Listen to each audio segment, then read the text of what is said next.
Hello students, आप सभी का हमारे यूट्यूब चैनल गुरुकुल में स्वागत है। आज हम बात करेंगे वाक्य के विषय में। तो वाक्य किसे कहते हैं?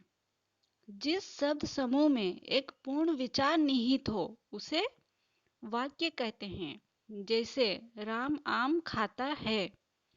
तो वाक्यों का वर्गीकरण मुख्यतः दो दृष्टियों से होता है। एक रचना की दृष्टि से और दूसरा अर्थ की दृष्टि से। तो रचना की दृष्टि से वाक्य के तीन भेद होते हैं। एक सरल वाक्य, दूसरा मिश्र वाक्य और तीसरा संयुक्त वाक्य। तो सरल वाक्य किसे कहते हैं? जिस वाक्य में एक क्रिया यानी विधेय होती है और एक कर्ता यानी उद्देश्य होता है उसे साधारण या सरल वाक्य कहते हैं। जैसे बिजली चमकती है। इस वाक्य में एक कर्ता यानी उद्देश्य और एक क्रिया यानी विधेय है। इसमें बिजली कर्ता है और चमकना एक क्रिया। उसी प्रकार मोहन पढ़ता है।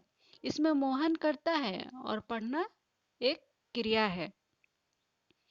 अब हम चलते हैं मिश्र वाक्य की ओर। जिस वाक्य में एक साधारण वाक्य के अतिरिक्त उसके अधीन कोई दूसरा अंगवाक्य हो उसे मिश्र वाक्य कहते हैं।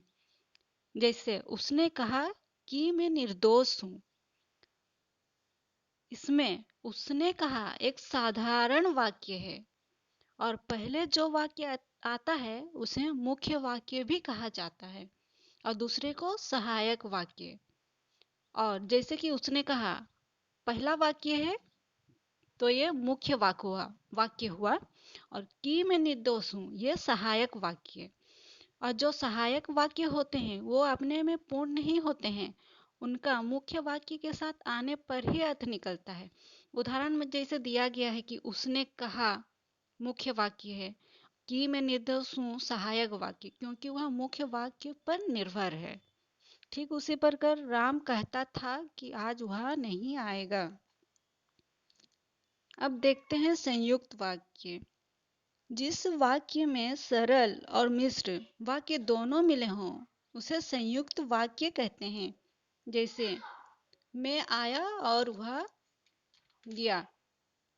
मैं आया और वह गया इस वाक्य में सरल वाक्यों को जोड़ने वाला संयोजक और है। इसी प्रकार दूसरा उदाहरण है, मैं खाना खाकर लेटा कि पेट में दर्द होने लगा और दर्द इतना बढ़ा कि डॉक्टर को बुलाना पड़ा। इस वाक्य में भी संयोजक और है। इसमें दो मिश्र वाक्यों को मिलाकर संयुक्त वाक्य बनाया गया है। और एक बात कि संयुक्त वाक्यों में प्रत्येक वाक्य अपनी स्वतंत्रता बनाए रखता है, वह दूसरे पर निर्भर नहीं होता। केवल संयोजक व अवयव उन स्वतंत्र वाक्यों को मिलाते हैं। देखते हैं अर्थ की दृष्टि से वाक्य के भेद। अर्थ की दृष्टि से वाक्य के 8 भेद होते हैं। विधिवाचक, निषेधवाचक, आज्ञावाचक, प्रश्नवाचक, विस्मयवाचक, संदेहवाचक, इच्छावाचक और संकेतवाचक वाक्य। विधिवाचक वाक्य का परिभाषा क्या होता है?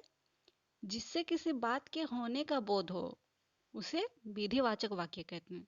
जैसे उसने खा लिया है। निषेधवाचक वाक्य, जिस वाक्य से किसी बात के ना होने का बोध हो उसे निषेधवाचक वाक्य कहते हैं। जैसे मैंने खाना नहीं खाया।